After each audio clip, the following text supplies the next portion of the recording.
नमस्कार। भारतवाणी से मैं कविता स्वागत करती हूँ आप सबका श्रीमद् अध्यात्म रामायण संपूर्ण पाठ के अंतर्गत उत्तरकांड से छठे सर्ग में। आज इस सर्ग में है लवणासुर का वध और उसके बाद भगवान राम के यज्ञ में महर्षि वाल्मीकि सहित पधारेंगे कुश और लव। तो चलिए प्रारंभ करते हैं आज का पाठ। श्री महादेव उवाच।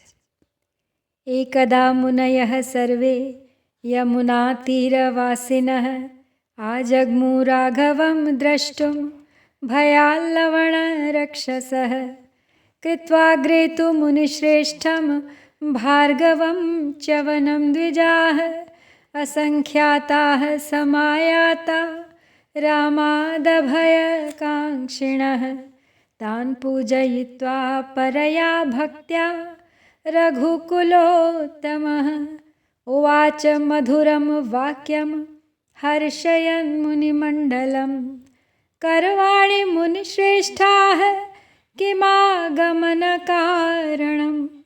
धन्योऽस्मि यदि यूयं मां प्रीत्या द्रष्टुमिहागताः दुष्करं चापि यत्कार्यं भवतां तत्करोम्यहम् आज्ञापयन्तु मां हृत्यं ब्राह्मणा दैवतं हि मे। तच्छ्रुत्वा सहसा हृष्टश्च्यवनो वाक्यम् अब्रवीत् मधुनामा महादैत्यः पुरा कृतयुगे प्रभो आसीदतीव धर्मात्मा देवब्राह्मणपूजकः तस्य तुष्टो महादेवो ददौ शूलम् अनुत्तमं प्राहचानेन यम हंसि सा तु भस्मी भविष्यति रावणस्यानुजा भार्या तस्य कुम्भीनसी श्रुता तस्यां तु लवणो नाम राक्षसो भीमविक्रमः आसीत् दुरात्मा दुर्धर्षो देवब्राह्मणहिंसकः पीडितास्तेन राजेन्द्र वयं त्वां शरणं गताः तच्छ्रुत्वा राघवोऽप्याह मा भीर्वो मुनिपुंगवाः। तो श्री महादेव जी बोले, हे पार्वती, एक दिन यमुना तट पर रहने वाले समस्त मुनिजन लवण राक्षस से भयभीत होकर, लवणासुर भी कहा जाता है उसे, श्री रामचंद्र जी का दर्शन करने के लिए आए। वे अगणित मुनिगण भृगुपुत्र मुनिश्रेष्ठ च्यवन को आगे कर भगवान राम से अभय लाभ करने की इच्छा से आए। रघुकुल श्रेष्ठ राम जी ने उन मुनीश्वरों का अत्यंत भक्तिभाव से पूजन कर उन्हें प्रसन्न करते हुए मधुर वाणी से कहा, हे मुनिश्रेष्ठ, आपके यहाँ पधारने का क्या कारण है? मुझे जो आज्ञा होगी मैं वैसा ही करूँगा। यदि आप लोग मुझे प्रीतिपूर्वक देखने के लिए ही यहाँ आए हैं तो मैं धन्य हूँ। आपका जो अत्यंत दुष्कर कार्य होगा वह भी मैं अवश्य करूँगा। आप मुझ सेवक को आज्ञा दीजिए, ब्राह्मण ही मेरे इष्ट देव हैं। तो भगवान राम के ये वचन सुनकर महर्षि च्यवन ने सहसा प्रसन्न होकर कहा, प्रभु, पहले सत्ययुग में मधु नामक एक बड़ा ही धर्मात्मा और देवता तथा ब्राह्मणों का भक्त महादैत्य था। उससे प्रसन्न होकर श्री महादेव जी ने उसे एक अत्युत्तम त्रिशूल दिया था और कहा था कि इससे तू जिस पर प्रहार करेगा वही भस्मीभूत हो जाएगा। तो सुना जाता है रावण की छोटी बहन कुंभीनसी उसकी भार्या थी। तो उससे उसके लवण नामक एक महापराक्रमी दुष्ट चित्त दुर्जय और देवता ब्राह्मणों को दुख देने वाला एक राक्षस उत्पन्न हुआ। हे राजेंद्र, उससे अत्यंत पीड़ित होकर हम आपकी शरण आए हैं। यह सुनकर श्री रघुनाथ जी ने कहा, हे मुनिश्रेष्ठ, आप लोग किसी प्रकार का भय न करें, आप निश्चिंत हो जाएं, अवश्य ही मैं लवणासुर का वध कर डालूंगा। लवणम नाशयिष्यामि गच्छन्तु विगतज्वराः इत्युक्त्वा प्राह रामोऽपि भ्रातॄन् को वा हनिष्यति। लवणं राक्षसं दद्यात् ब्राह्मणेभ्यो भयं महत्। तच्छ्रुत्वा प्राञ्जलिः प्राह भरतो राघवाय वै। अहमेव हनिष्यामि देवाज्ञापय मां प्रभो।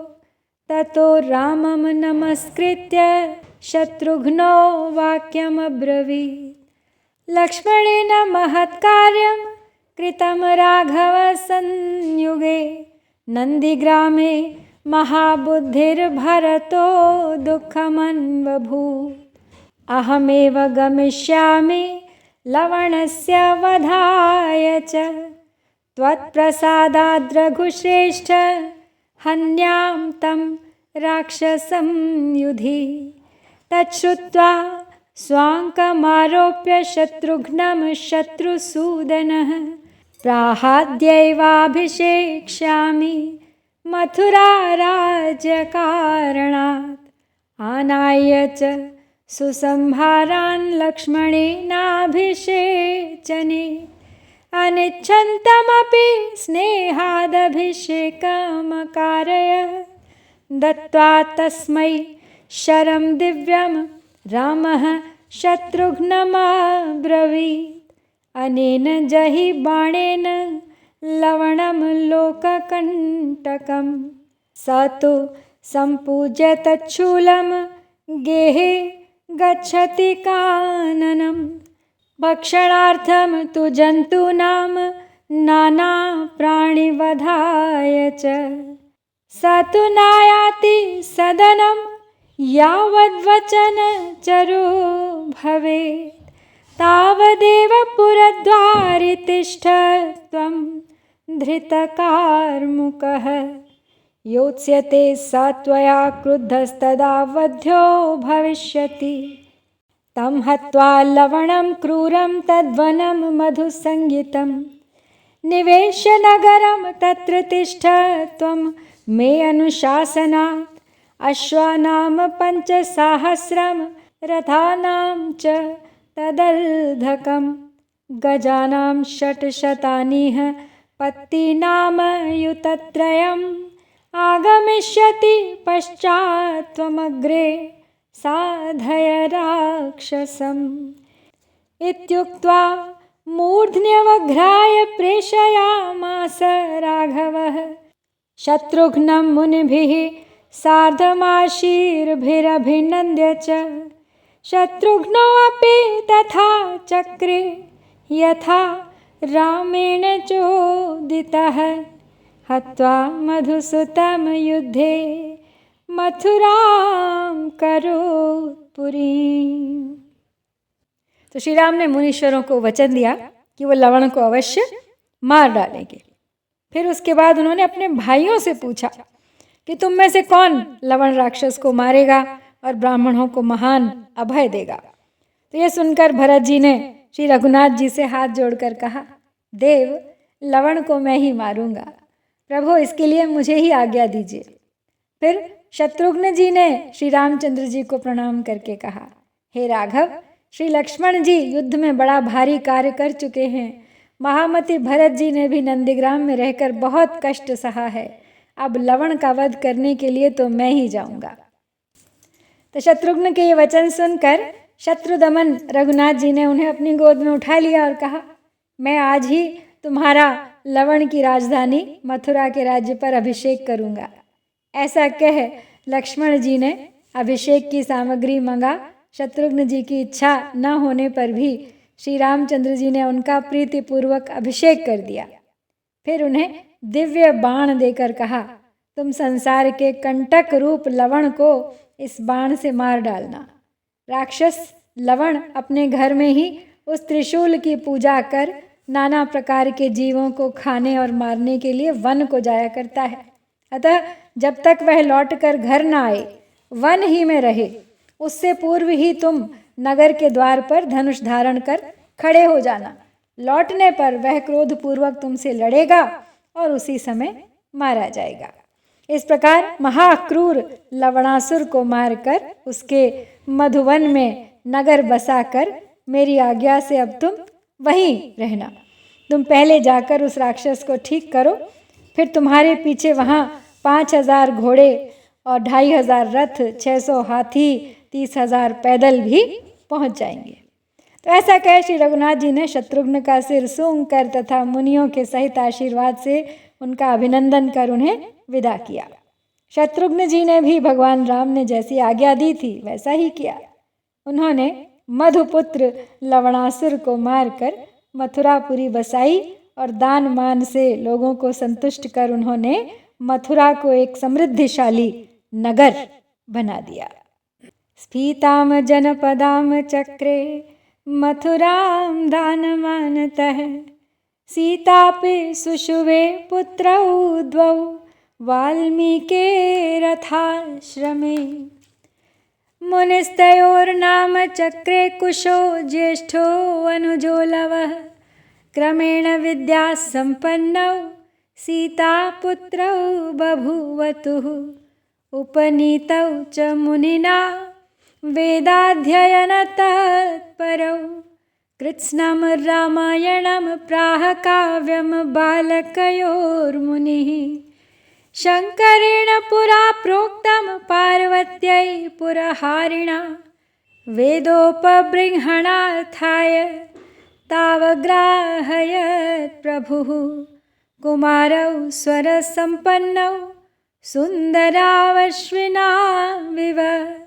तन्त्री तालसमायुक्तौ गायन्तौ चेरतुर्वने तत्र तत्र मुनीनां तौ समाजे सुररूपिणौ गायन्तावभितो दृष्ट्वा विस्मिता मुनयो अब्रुवन् गन्धर्वेष्विव किन्नरेषु भुवि वा देवेषु देवालये पातालेष्वथवा चतुर्मुखगृहे लोकेषु सर्वेषु च अस्माभिश्चिरजीविभिश्चरतरं दृष्टादिशः सर्वतो नाज्ञायीदृशगीतवाद्यगरिमा नादर्शि नाश्रावि च एवं स्तुवद्भिरखिलैर्मुनिभिः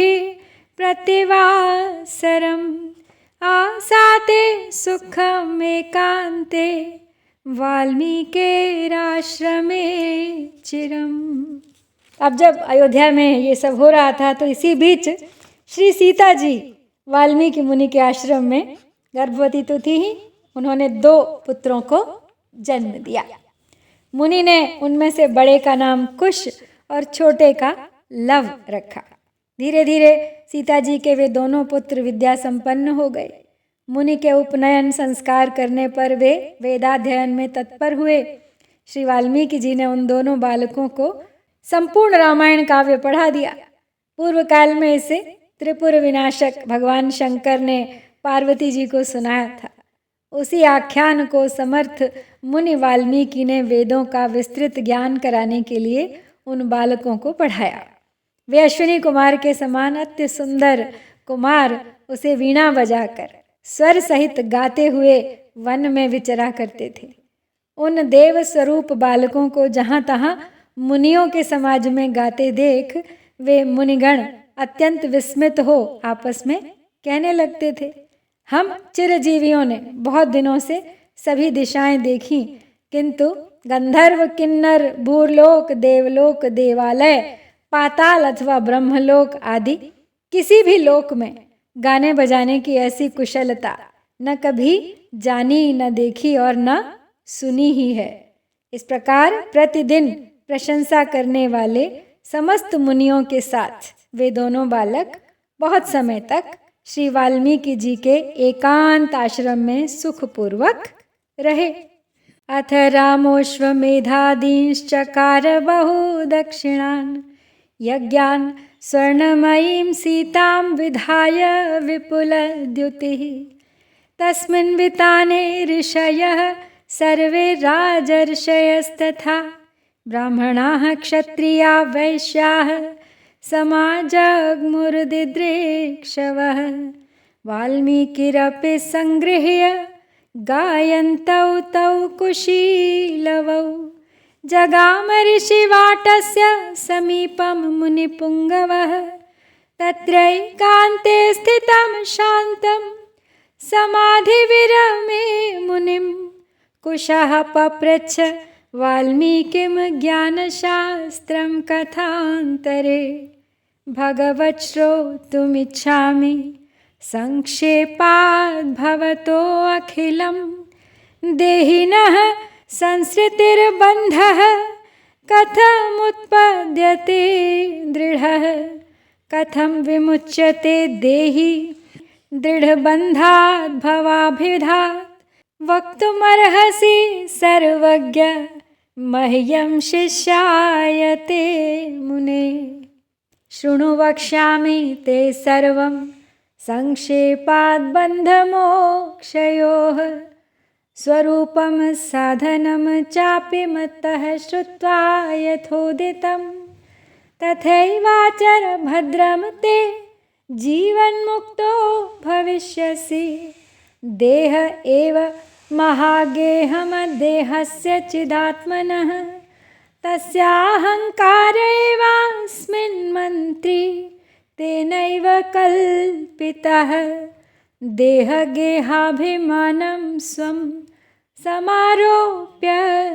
चिदात्मनि तेन तादात्म्यमापन्नः स्वचेष्टितमशेषतः विदधाति चिदानन्दे तद्वासितवपुः स्वयं तेन संकल्पितो देहि संकल्पनिगणावृतः पुत्रदारगृहादीनि संकल्पयति चानिशम्। इधर परम तेजस्वी श्री रामचंद्र जी ने सुवर्ण की सीता बनाकर अश्वमेध आदि बहुत से बड़ी बड़ी दक्षिणाओं वाले यज्ञ किए। उस यज्ञशाला में यज्ञोत्सव देखने के लिए उत्सुक होकर सभी ऋषि राजर्षि ब्राह्मण क्षत्रिय और वैश्य आदि आए थे। मुनिश्रेष्ठ वाल्मीकि जी भी गान करते हुए कुश और लव को साथ ले वहाँ आए और जहाँ मुनियों के ठहरने का स्थान था वहाँ उतरे। वहाँ एक दिन एकांत में शांत भाव से बैठे हुए वाल्मीकि मुनि से उनकी समाधि खुलने पर कुश ने कथा के बीच में ही ज्ञान शास्त्र के विषय में पूछा। वह बोला, भगवान, मैं आपके मुखारविंद से संक्षेप में यह बात सुनना चाहता हूँ कि जीव को यह सुदृढ़ संसार बंधन किस प्रकार प्राप्त होता है और फिर इस संसार नामक दृढ़ बंधन से उसे छुटकारा कैसे मिलता है। हे मुने, आप सर्वज्ञ हैं, मुझ प्रणत शिष्य से आप यह संपूर्ण रहस्य कहिए।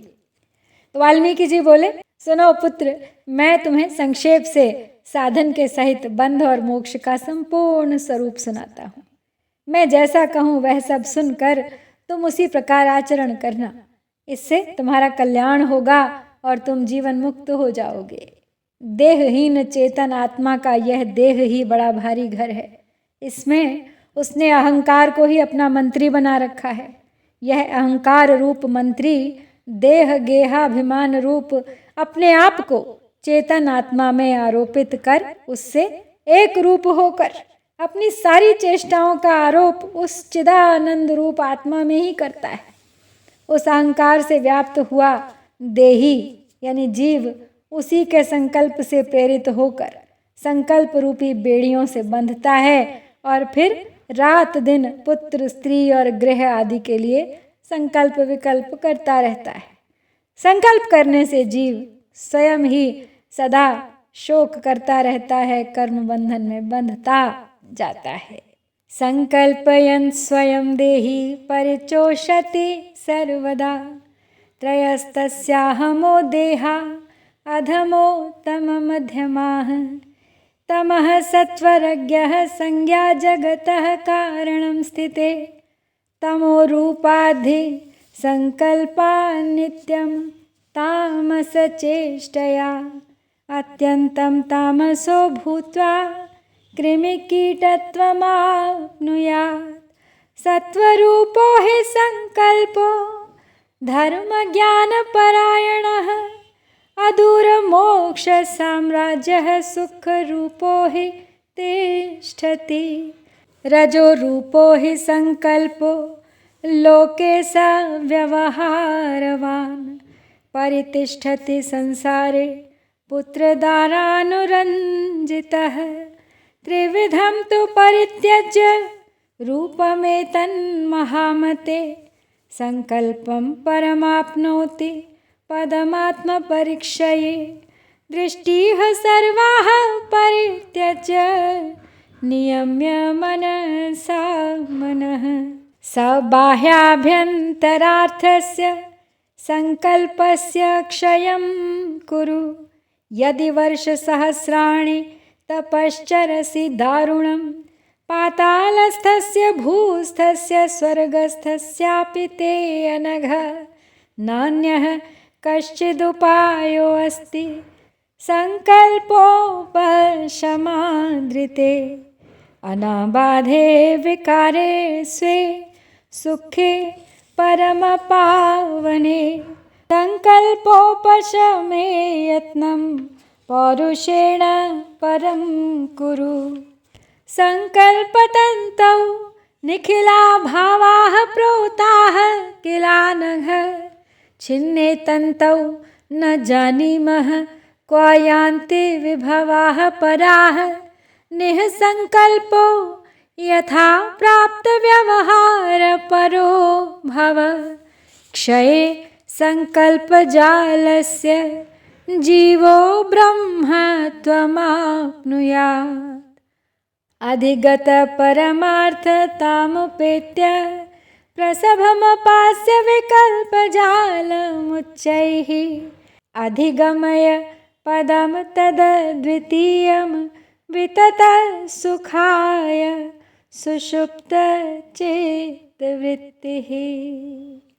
आगे कहते हैं वाल्मीकि जी कुश के प्रश्न का उत्तर देते हुए कहते हैं कि इस अहंकार के सत्व रज तम नामक उत्तम अधम और मध्यम 3 प्रकार के देह हैं और यही तीनों संसार की स्थिति के कारण हैं। इनमें से तामस संकल्प से नित्य प्रति तामसिक चेष्टाएं करने से ही जीव अत्यंत तमोगुणी होकर कीड़े मकोड़े आदि योनियों को प्राप्त होता है। जो सात्विक संकल्प वाला होता है वह धर्म और ज्ञान में ही तत्पर रहने के कारण मोक्ष साम्राज्य के पास ही सुखपूर्वक रहता है तथा राजस संकल्प होने से लोक व्यवहार करता हुआ संसार में पुत्र स्त्री आदि में अनुरक्त रहता है। तो हे महामते, जो पुरुष इन तीनों प्रकार के संकल्पों को छोड़ देता है वह चित्त के लीन होने पर परम पद प्राप्त कर लेता है। इसलिए तू समस्त विचारों को छोड़कर और अपने मन से ही मन का संयम कर बाहर भीतर के संपूर्ण संकल्पों का क्षय कर दे। हे अनघ, यदि तू पाताल पृथ्वी अथवा स्वर्ग आदि में कहीं भी रहकर हजारों वर्ष कठोर तपस्या भी करे तो भी संसार बंधन से मुक्त होने का तो तेरे लिए संकल्प नाश के अतिरिक्त और कोई उपाय है ही नहीं। इसलिए जो दुखहीन विकारहीन स्वानंद स्वरूप और परम पवित्र है उस संकल्प शांति के लिए तू पुरुषार्थ पूर्वक पूर्ण प्रयत्न कर। हे अनघ, ये जितने भाव पदार्थ हैं वे सब संकल्प के तागे में पिरोए हुए हैं। जिस समय वह तागा टूट जाता है उस समय पता भी नहीं चलता कि संसार के ये परम वैभव कहाँ चले जाते हैं। अतः संकल्प विकल्प को छोड़कर प्रारब्ध प्रवाह से प्राप्त हुए व्यवहार में तत्पर रहे। संकल्प जाल के क्षीण हो जाने पर जीव को ब्रह्मत्व प्राप्त हो जाता है। परमार्थ ज्ञान से संपन्न होकर तू हठपूर्वक संपूर्ण विकल्प जाल को त्याग दे और पूर्ण आनंद की प्राप्ति के लिए चित्तवृत्ति को लीन करके उस अद्वितीय पद को प्राप्त कर ले। और ब्रह्म ज्ञान के श्री वाल्मीकि जी के इन शब्दों के साथ ही यहाँ पर हम समाप्त करते हैं उत्तरकांड से 6ठा सर्ग। इति श्रीमद् अध्यात्म रामायणे उमा महेश्वर संवादे उत्तरकांडे 6ठः सर्गः। जय श्री सीताराम, जय भारत।